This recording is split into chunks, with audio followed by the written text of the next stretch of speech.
সাদাকাল্লাহুল আযীম। আলহামদুলিল্লাহ, সমস্ত প্রশংসা সে আল্লাহ রাব্বুল আলামিনের জন্য, যে আল্লাহ তাআলা আমাদেরকে এশা নামাজ পর দিনী বৈঠকে, দিনী মজলিসে আসার সুযোগ করে দিয়েছেন। সে আল্লাহ পাকের কাছে আমরা শুকর আদায় করি। আমরা সকল বলি আলহামদুলিল্লাহ। তার পাশাপাশি দুরূদ আসলে বর্ষিত হোক আকায়ে মুনদার শাহেদের কারিমাত হযরত মুহাম্মদ রাসূলুল্লাহ সাল্লাল্লাহু আলাইহি ওয়াসাল্লামের উপর আমরা আবারও সকলে বলি আল্লাহুম্মা সাল্লি আলাইহি আল্লাহুম্মা বারিক আলাইহি। সম্মানিত উপস্থিতি, আজকে আমরা এসেছি এখানে দিনে আলোচনা শোনার জন্য। আল্লাহ তাআলা বলতেছেন, যেখানে কোরআন এবং হাদিসের আলোচনা করা হয়, যেখানে ইসলামের কথা বলা হয়, যেখানে আল্লাহ পাকের কথা বলা হয়, যেখানে আল্লাহ রসুলের কথা বলা হয়, সেখানে আল্লাহর পক্ষ থেকে রহমত নাজিল হয়। আল্লাহ তাআলা বলতেছেন, ওয়াইদা কুরিয়াল কুরআন ফাসতামিউ লাহু ওয়ানসিতু লাআল্লাকুম তুরহামুন। আল্লাহ তাআলা বলেন, যখন কোরআন তেলাওয়াত করা হয়, যখন কোরআনের আলোচনা করা হয়, তখন তোমরা চুপ করে শোনো। তাহলে কি হবে? প্রশ্ন আসতে পারে যে কি হবে, আমাদের লাভটা কি হবে? ওয়ানসিতু লাআল্লাকুম তুরহামুন। আল্লাহ তাআলা বলতেছে, ওই দিন আলোচনা শোনার কারণে, হাদিস আলোচনা শোনার কারণে আল্লাহ রাব্বুল আলামিন যে ব্যক্তিরা শুনবে এবং চুপ থাকবে, আল্লাহ তাআলা তাদের জন্য আসমান থেকে রহমত নাজিল করেন। সুবহানাল্লাহ। সম্মানিত উপস্থিতি, আমরা যেখানে এসেছি, আমাদের সময়টুকু অতি মূল্যবান সময়। আমরা যে দিনের জন্য ওখানে এসেছি, এই সময়টি একদিন আমাদের পরিমাপ করা হবে। আমরা যে রাস্তায় হেঁটে এসেছি এবং অথবা আগামীকালকে আমরা যাবো চাঁপাইনবাবগঞ্জ বলছে, সেখানে আমরা যানবাহনে যাব। যত ভারী যানবাহনে যাব, যত দূর আমরা যাব, সেখানে আমাদের সেখানে ভারী যানবাহন ওজন করা হবে, পরিমাপ করা হবে। আল্লাহ তাআলা বলতেছেন, সে ওসিলায় আমাদের জন্য পরিকল্পনা জীবন আল্লাহ তাআলা নাজাত ওসিলা করেন। সুবহানাল্লাহ। সম্মানিত উপস্থিতি, রাসূল করিম সাল্লাল্লাহু আলাইহি ওয়াসাল্লাম বলতেছেন, ওয়ালা লা গাদাতুন ফি সাবিলিল্লাহ আর রাহাতুন ফিদ দুনিয়া ওয়া ফিহা।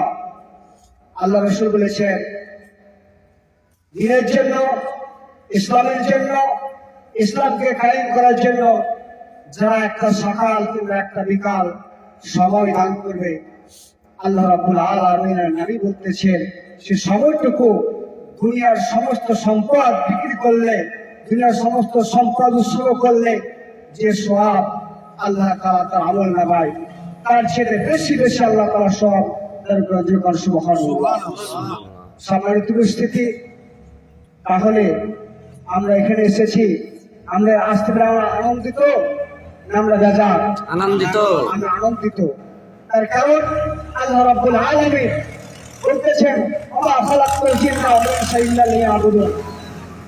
এটা আমাদের জন্য ইবাদত, এটা আমাদের জন্য বন্দেগী। আমরা দ্বীনের জন্য সময় দিচ্ছি, আমরা ইসলামের জন্য আমরা সময় দিচ্ছি। এই সময়টুকু আপনার আমার নাজাতের ওসিলা হবে। সম্মানিত উপস্থিতি,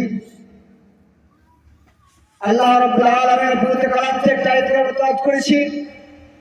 আল্লাহ তাআলা বলতেছেন, মাইয়াসফা শাফাআতান হাসানাতান ইয়াকুল লাহু নাসিবুন মিনহা। আল্লাহ তাআলা বলেন,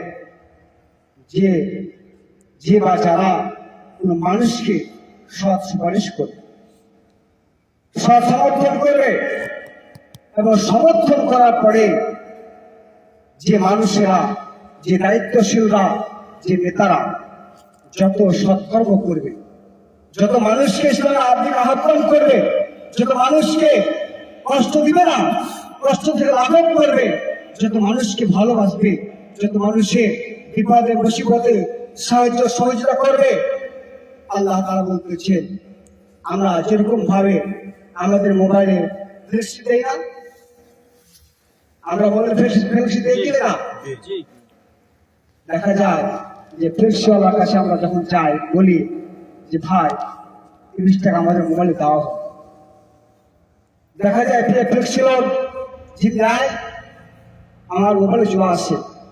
আল্লাহ রাব্বুল বলতেছেন ওই যত আমল করবে, যত মানুষকে উপদেশ দিবে, প্রত্যেকে এখন সব আল্লাহ রাব্বুল আলামিন আপনার আমার প্রত্যেকটা মানুষের আমল নামা লিখে আমাদের উপর সুবহানাল্লাহ। সম্মানিত উপস্থিতি, তাহলে আমাদের জন্য ভালো না খারাপ? আমাদের জন্য ভালো, আমাদের জন্য ভালো, আমাদের ভবিষ্যতের জন্য ভালো। আমরা ইয়াসফা সাফাত হাসানাতুন আকুল্লাহু কিফলু মিনহা, আর যারা মানুষকে অসৎ সুপারিশ করবে খারাপ কাজের জন্য, নাচগানের জন্য, যাত্রা করার জন্য, মদের আড্ডার জন্য, বিভিন্ন অসৎ যে কাজগুলো, অপরাধ কাজগুলো আছে, এজন্য যারা অসৎ সুপারিশ করবে এবং ওই ব্যক্তি যত অন্যায় কাজ করবে, অন্যায়কে জড়িত থাকবে, আল্লাহ তাআলা বলতেছেন ওই নেক আমলের নিয়মে আবার তোমার আমল নামের একটা অংশ তোমার যাবে। সম্মানিত উপস্থিতি, তাহলে আমরা কিসের কারণে একজন চোরকে ক্ষমতায় বসাতে চাই? আমরা কিসের কারণে যিনি ইসলামের জন্য গালিগালাজ করে, যিনি মানুষকে কষ্ট দেয়, আমরা কিসের কারণে তাকে আমরা আসনে বসব? সম্মানিত উপস্থিতি, আপনার শিক্ষিত জনগণ, আপনারা জানেন, আপনারা বুঝেন, একজন বিড়ালকে রেখেছেন এবং বলছেন ভাই বিড়াল, আমি তোমার কাছে আধা কেজি মাছ তোমাকে যোগানদার হিসেবে দিচ্ছি, তুমি সুন্দর করে মাছ তুমি যোগাই দিবে। যার ন্যূনতম জ্ঞান আছে একটু চিন্তা করে বলুন যে আপনার মাছকে ওই বিড়াল যোগাই দেবে? কখনোই যোগিয়ে দেবে না। তার কারণ একজন বিড়াল যেমন আপনার মাছকে হেফাজত রাখতে পারবে না, একজন খেয়ালকারীকে, একজন আত্মসাৎকারীকে, একজন চোরকে আপনি যদি আপনার মালামাল দেন জোগাড় জন্য, ঠিক রাখতে পারবে না। ঠিক রাখবে না, কথা ঠিক না? ঠিক। সম্মানিত উপস্থিতি, আমরা একজন নেওয়ার জন্য দেখি তার যোগ্যতা কতটুকু, দেখি তার ইসলামের শিক্ষা কতটুকু আছে। সময় পরেই পড়ে না, তার পথে থাকতে থাকে, তার আকার চরিত্র কেমন, তার চারিত্র কেমন, তার সবকিছু দেখি।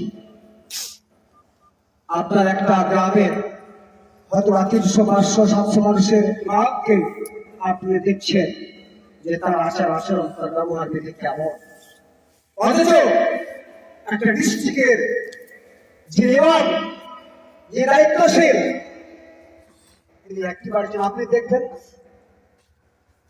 সে কেমন চরিত্রে, সে টাকা আত্মসাৎকারী, না খুন খারাপি করে, না মানুষকে মারে, না মানুষের সম্মানে ছিনিমিনি খেলে, আপনাকে দেখতে হবে। সম্মানিত উপস্থিতি,